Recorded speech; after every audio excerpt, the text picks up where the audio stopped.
There's a bunch of stickers, group balloons. Here it is, a star of the day checklist. These are the ones I found because, for example, these are like all the routes that we eat. Yay, I finished the first module. 1, 2, 3.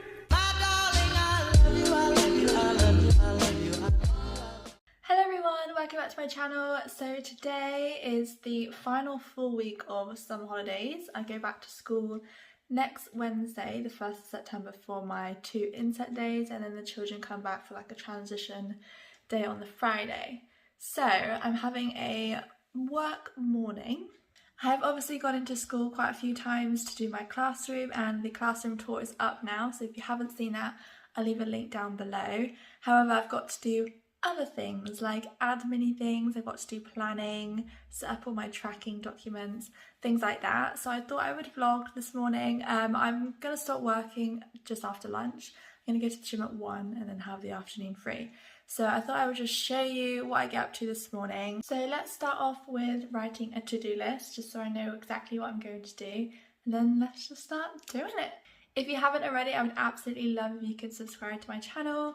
I'm going to be doing lots of like day in the life / week in the life of a teacher when I'm back at school as well. So if you kind of want to know what teachers get up to, if you're going to be a teacher soon or want to just compare, then that would be amazing.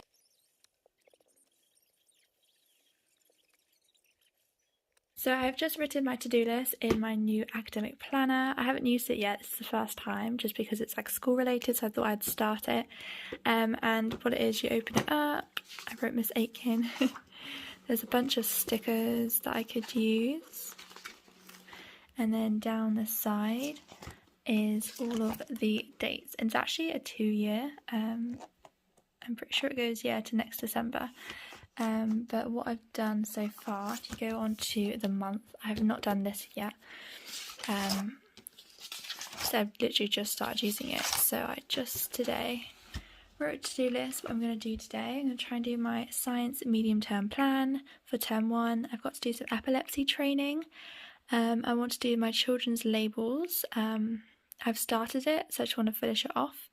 So I've got to do the talk partners. I've got this like grid I'll show you. Behaviour names for the behaviour system that I have, and then I want the group names for my group balloons. I also just want to check my emails because I haven't checked them since July, so I thought I'd just check them. And then I want to look at the new PE scheme and register for it because we're now doing our planning through this, so it should be really helpful. And I've got Plan PE this year, so I'll just potentially start planning, but maybe just like see what the scheme's about. In this planner though, it's very me, like gold embossed writing. It's very organised. Each month has like a quote, like an overview page, a big overview planner, and then each day is like this. So it has like a to-do list and then some extra space, which I'll probably just fill with double to-do list, let's be real. But I did love having my bullet journal. I just wanted something I could just quickly use, because I was a bit of a perfectionist with this. Rather than just quickly writing something in, I'd have to like make the page, and I would do it really like aesthetically pleasing and do different themes, and I really enjoyed doing it, but I just didn't really have enough time. And in my free time I'd rather just like spend time doing YouTube or going to the gym. So I've let it go this year. It's gonna be really sad because I did absolutely love it, but I'm just gonna experiment and see what just a normal academic planner is like this year. So this is the talk partner grid I was talking about. What I'm going to do is print off this copy and laminate it and stick on some Velcro, and then I'm going to do the same version, but write all the children's names and like cut out all the squares of their names, and then laminate them and Velcro them on top, so every time I could just take off the name and put it in a new talk partner. So I just made a few changes. I'm going to do some more, but I want to do it with you. So I've changed the size of the grid so it matches my rug. This is what my rug looks like, and I'm going to give each child a letter. So I've done the amount of spaces they have on that, so I can actually see where they should be sat. Then also I wanted to add some greenery. So what I just did is I went on to Google, I just typed in ivy clip art and I copied this one. So I've stuck it in the corner here. And what I'm going to do is just do it the other side. So Obviously if you go here it's not even, so what I do is I just grab this corner. To flip it the other way, just grab one side and pull it the other way, and voila. Just make sure it's even. Now I can stick it in the corner and everything will be okay. Ta-da!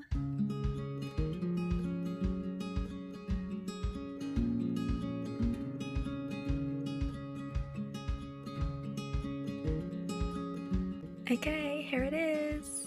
I'm now just going to do another copy but write all the names down. But yeah, I think it looks great. The reason why I'm using Comic Sans is because our new reading scheme, everything that we make, displays and worksheets, they need to have this font so it matches our phonics books so that they're learning to read in the same font. Okay, I got cold, so just ignore my giant hoodie. But let's talk about things that I track. If I look this way, it's because I'm looking at my laptop. I'm going to just read to you everything I've made. It's been like an hour or so and I've managed to do everything I needed to with regards to setting up my tracking and a few other things. So things I've done, I've obviously written the names for the behaviour charts, the group charts. I've also done a Star of the Day checklist and a Star of the Week checklist. So if you've seen my classroom tour, you'll see that I've got this like big display and it says the Star of the Day, and just so it's like kind of even and I don't do the same people again and again, because I'm sure that could happen, I do this checklist, and every term I can do like a little tally of how many times that child has got it.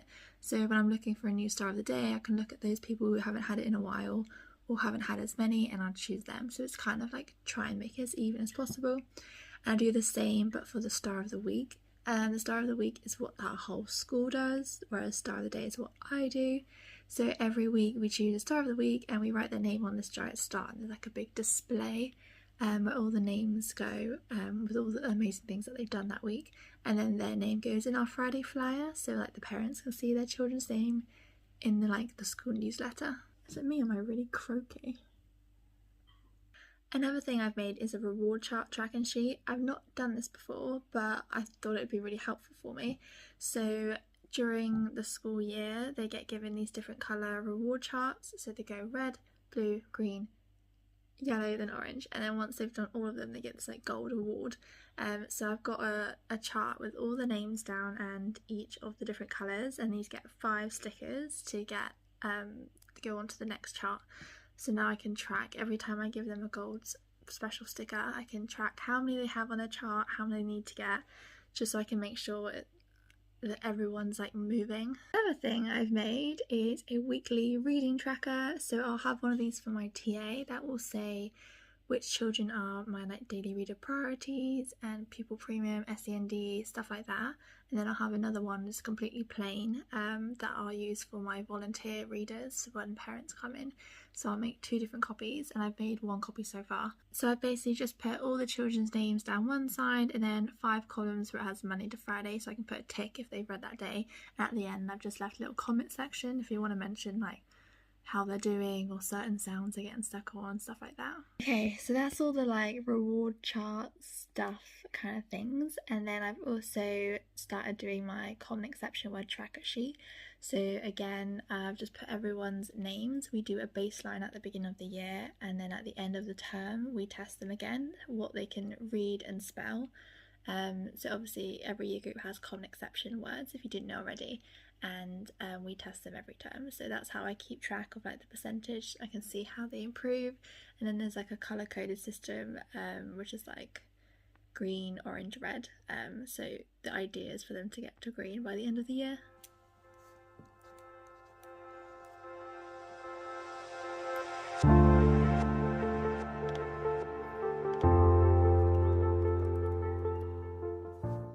Hello, it's been about 30 minutes and I was trying to do my PE planning and look at the new scheme online. However, I went to my emails, checked those, and it's not like ready for us to use yet. So I think that'll be something I'll be doing on inset day. We have 2 of them before the kids come, so I'll have plenty of time to get it sorted. and our PE lead's going to put it on the system so we can access it there rather than going onto the site. So that should be an easy job next week. However, I did do my like a funding tracker. So we were lucky enough to be given funding to set up our continuous provision classroom, because obviously we just went from formal learning, so it's all very different. So we were lucky to have some funding from like our parents and helper fund. I'm out of breath. So what I've done, I just went through all the receipts that I've collected because I've got most of the things so far, and I've done, I'll show you. This is what I've created. This is just the other teacher. She's brought a couple things there, so I'll let her fill that in when she's ready. But these are the places where I've bought things so far. This is our total, and then some other things that I've linked to that I want the school to order because we've still got more funding. And here are some things, mostly for like our finger gym, and I really want to get some dry erase pockets. Let's see if I can click on them. These are the ones I found because there's 2 classes, so a packet of 25, it works out better. Normally it's like £15 for a pack of 10, so this is really good quality.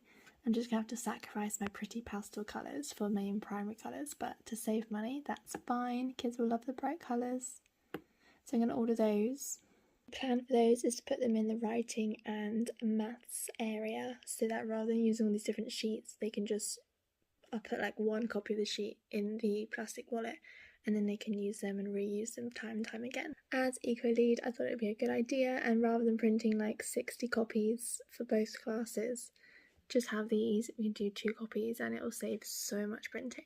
Probably won't just be 2 copies because I'm sure for each activity I'll do at least 4 copies, so that on the table they can all have a go, not just one person at a time. But still, I'm saving a lot of paper.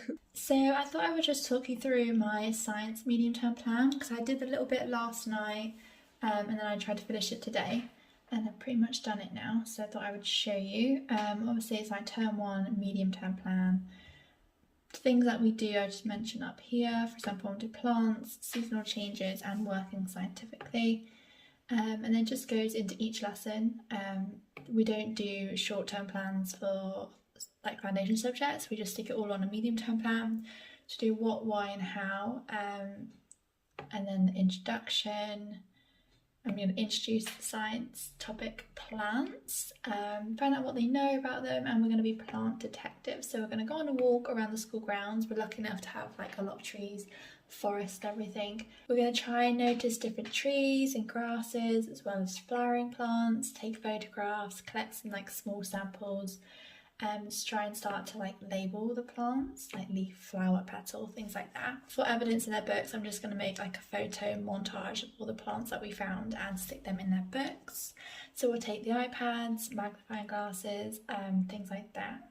For our second lesson, we're going to do further observations of leaves, and I'm going to get the other teacher to make a little video saying like, leaves are boring, they all look the same, and then we can try and prove whether she's right or wrong. As we'll go again on another walk, trying to get them out as much as possible, especially in the first term, and just find all these different leaves, collect them, take them back, and I've got a few different activities. So activity 1, classifying and identifying activities, so like sort them into different sections, like how many different ways can we sort the leaves, might be like colour, shape, size. The second activity is for the children to work with a partner, so they can choose a leaf and try and describe it to them, and then if they can try and spot it or find the same leaf. Activity 3, can you compare 2 leaves? So like take 2 leaves and say the similarities and differences. Activity 4 will be stuck into their book, so they'll draw a few of the leaves and use this chart to see if they can identify which tree they are from, and then just describe them in any way. For example, like hairy, furry, thin, pointy, star shape, yellow, round, jagged, stuff like that. And obviously we'll scaffold their vocabulary during that lesson.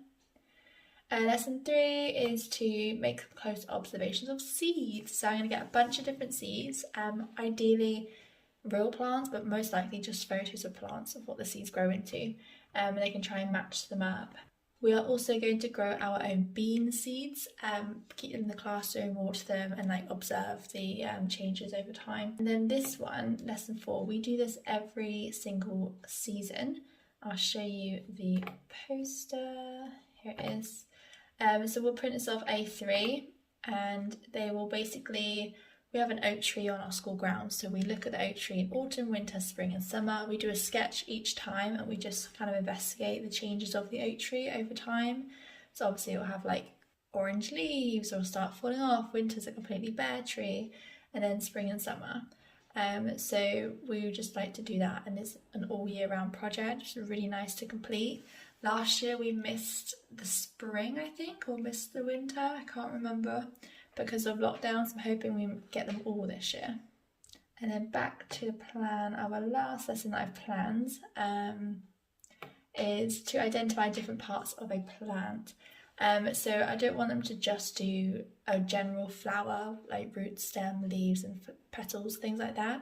I want to kind of emphasise the fact that there are other parts of the plants that we do eat and things, and they all look different. For example, these are like all the roots that we eat, and these are the leaves that we eat, the stems. So I made these slides last year, I think, so I'm going to reuse them. I just edited a few of the slides.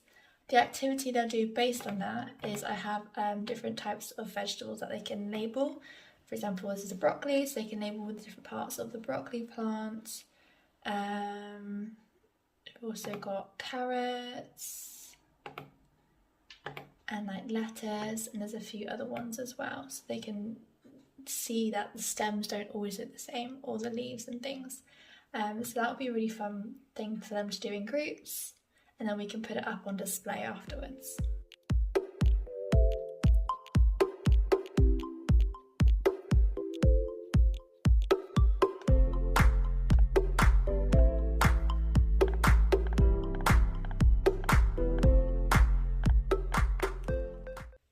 Yay, I finished the first module. I think this is the biggest module because, oh my goodness, it took so long.